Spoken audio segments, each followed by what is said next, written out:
Okay, good morning sa inyo mga brothers. Welcome na naman sa akin channel. Ito, meron tayong bisita rito na dumayo. Ito, ayan, mga subscriber natin to na taga Herona Tarlac, taga Herona Tarlac to mga brothers. Ay, maaga pa, nandito na. Naka-schedule to ngayon. Isisingit natin kasi itong pag-araw ng Sabado, half day lang ako at tumaalis po ako pag-araw ng Sabado. Ngayon, ang gagawin natin dito ay ipo-full wave natin yung kanyang stator, mo-modify natin, babaguhin natin yung sistema ng charging system. Dahil ang Barako 175 ay naka half wave, gagawin natin full wave. Ayan, battery operated natin yung kanyang ilaw tsaka yung kanyang tail light. Ngayon isasama na rin natin yung kanyang backfire kasi daw ito napaka lakas mag backfire.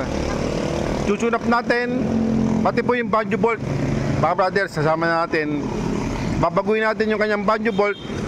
Gagawin natin pang Barako 1. Ayan mga brothers. Okay, isa-isayin natin ito kung paano natin full wave at saka itong kanyang carburetor. Lilinisin natin, lalagay natin sa tamang setup ng tuning sa air and fuel mixture. Okay, pero bago natin simulan yan, kung napasya ka sa channel, huwag nyo sanang kalimutan na mag-subscribe, pakipindot po notification bell button, piliin nyo po yung all para updated po kayo sa mga video na aking i-upload. Okay, ngayon chichikin na natin itong kanyang cam weight, kasi itong cam weight nito mga brothers, gusto niya palitan ng pang Barako 1 kasi po may mga vlog akong ginawa dati. Yung cam weight ng Barako to ay napaka pangit o napakahina. Ngayon, ang ginawa ni Kawasaki, binalik nila sa dati pang Barako 1 kasi maraming issue. Okay, ito yung may-ari mga brothers. Shout out sa inyo mga brothers. Okay,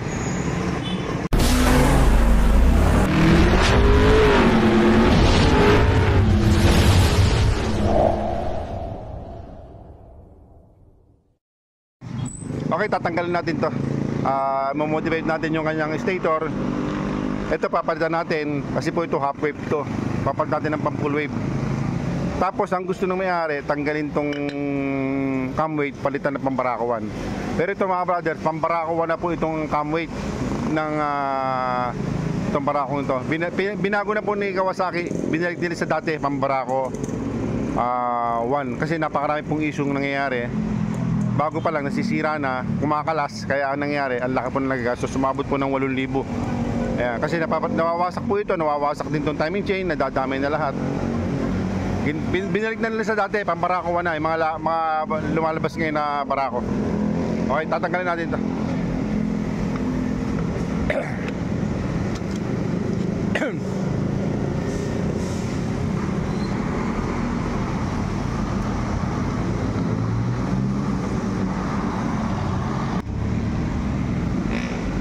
Okay mga brothers, to kalas na yung kanyang cover ng stator. Ayan, ang gagawin natin dito, wala na tayong gagalawin dito sa part na to kasi ang ginagawa ng iba rito, pinapakailaman pa nila to. Ngayon ang gagawin natin, yung Mariano Brothers full wave, ang ginagawa namin, ito lang po tinatanggal natin, yung kanyang wire na black na may set na yellow.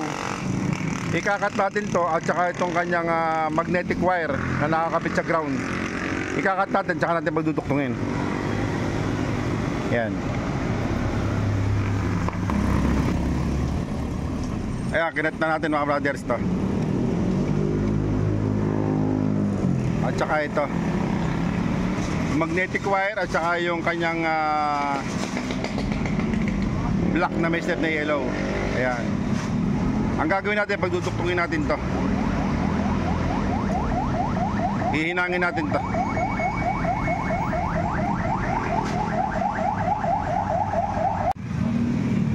Okay mga brothers, ito nahinang na po natin yung kanyang magnetic wire sa starting coil dito. Nakatap dito, kinat natin. At saka yung wire na black na may set na yellow, kinat natin parehas, pinagduktong natin ito. Ngayon pagkatapos natin diduktong, hininang natin. Ibaba nyo lang yung mga ganyan mga brothers, kahit hindi nyo na takpan yan. Ayan. Kahit na hindi nyo nalagyan ng pandikit, walang problema dyan. Ngayon sasarado na natin, tapos dito tayo mag-aayos sa wire. Okay, yan, nasarado na natin.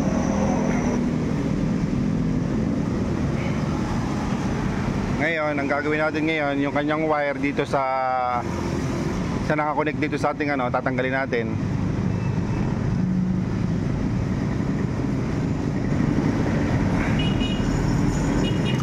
Yan.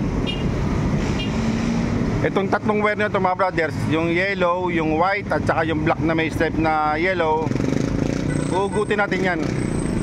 At saka ito, hugutin natin. Dito magkoconnect tayo dito ng full wave na regulator. Okay mga brothers, itong yellow, disable natin to. Lagyan nyo po ng tape o kaya ng sigable tube.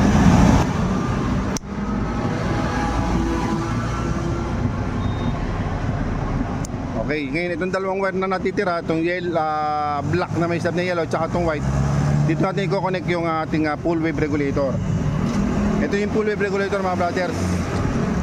Ang ginagamit natin J2 kasi yung wire nya ay matibay. Ayan o, silver siya o. Hindi sa tanso, kaya matibay po ito.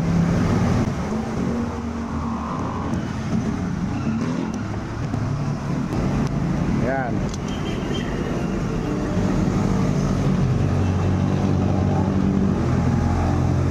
Yung yellow at saka itong kulay pink, ito kukonek natin dito. Kahit po magkabaliktaran niya, walang problema.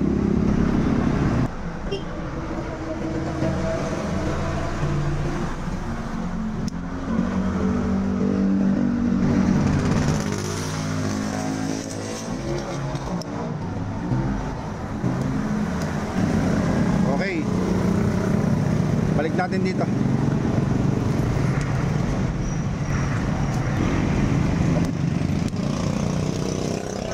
Okay, dito naman tayo sa kabila mga brothers.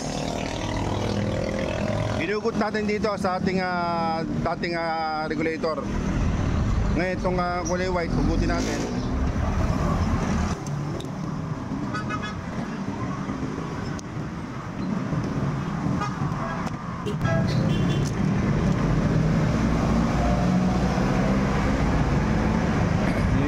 Hugutin natin.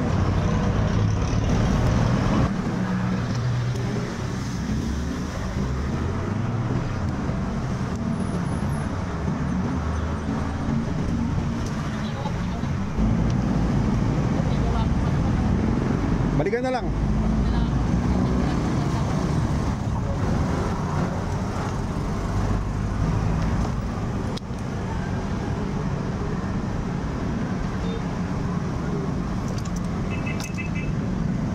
Okay, tinanggal natin yung tatlo, yung white, yung yellow at saka itong black na may stub na yellow. Yung dati, sasak natin. Yan, wala na po yan. Kaya itong tatlo, dito natin kukonek to. Tigi-tigisa siya. Itong red dito, yung black dito po sa yellow at saka itong green dito po sa black na may step na yellow. Okay. Dito muna tayo sa kulay white. Dito natin tap ng kulay red nang galing pong full wave regulator. Pasok lang natin ng ganito mga brothers. Ipitin natin. At saka natin buhol.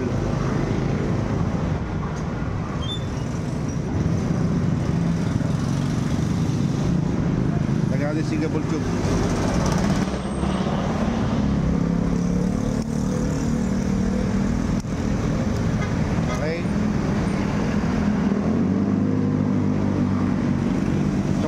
Dito naman sa black na may stub na yellow, ipitin natin.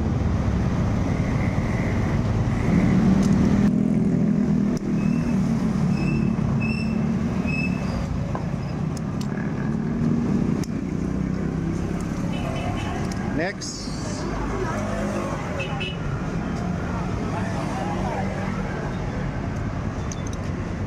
Itong black naman mga brothers na manggagaling po dito sa ating full wave regulator, i-connect natin sa yellow.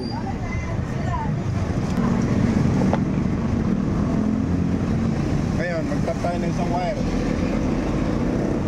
Itatap natin to sa accessory wire ng barako. Ngayon, tandaan nyo to mga brothers.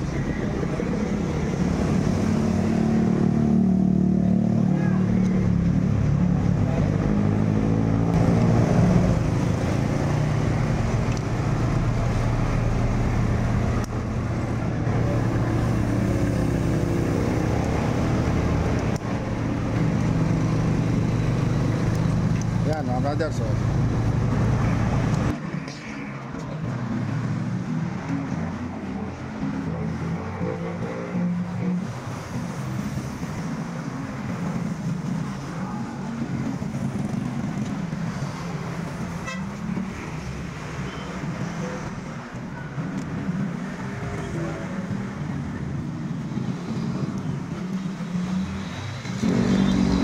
Ito pong wire na to,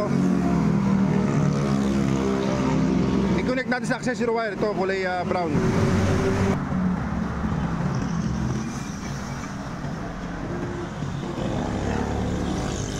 Okay na mga brother, sasarado na natin.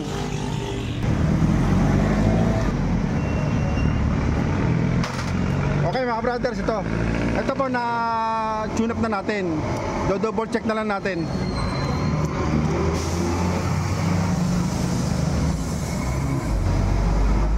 Okay na yan. Bali, nilagay natin dito yung tamang clearance ng ating barako. Nakalagay naman po dito sa ating manual ng barako mga order. Okay, sarado na natin yan. Tapos yung spark plug, double check nyo yung sunog. Okay na, sarado na natin. Ano na? Ito nag-overflow. Na? Ito nag-overflow. Ano pa? Tapos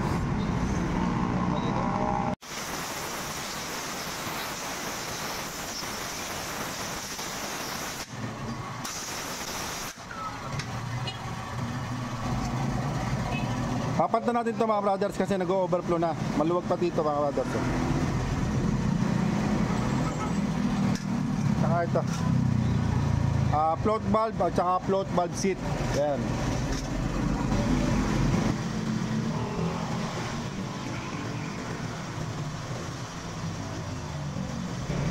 Okay, lagyan natin ito mga brothers. Spring, washer, tsaka o-ring.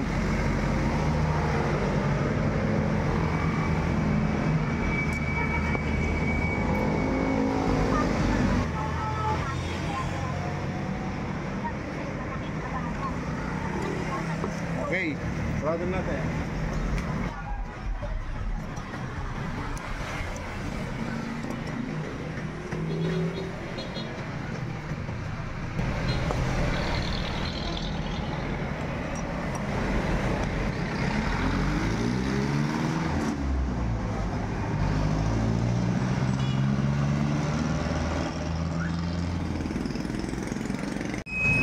Okay mga ka-brothers, ito natapos na natin yung ginawa natin dito. Bali, yung carburetor niya nilinis natin, nilagay natin sa tama yung kanyang settings.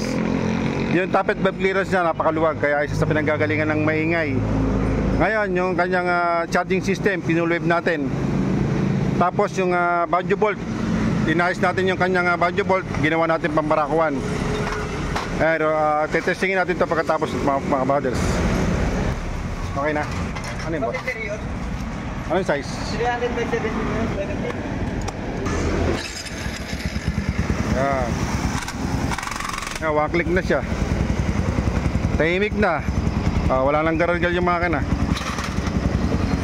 Yung kanyang charging system, checkin natin.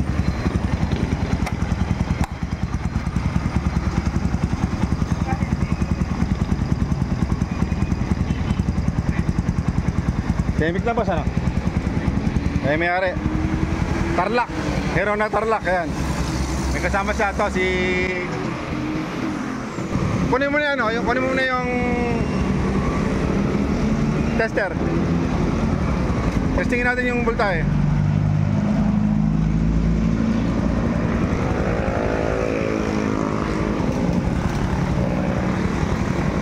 Testingin mo tol. Go try.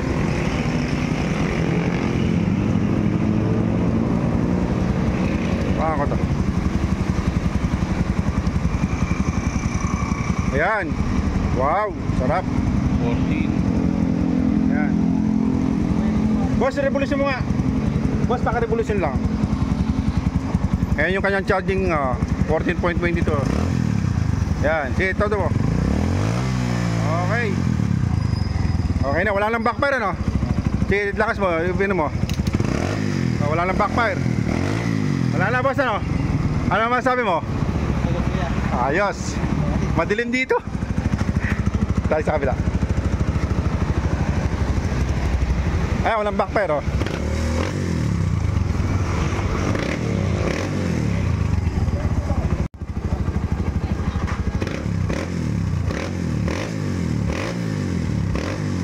Okay na boss, ano? Ayos ba? Ay. Okay.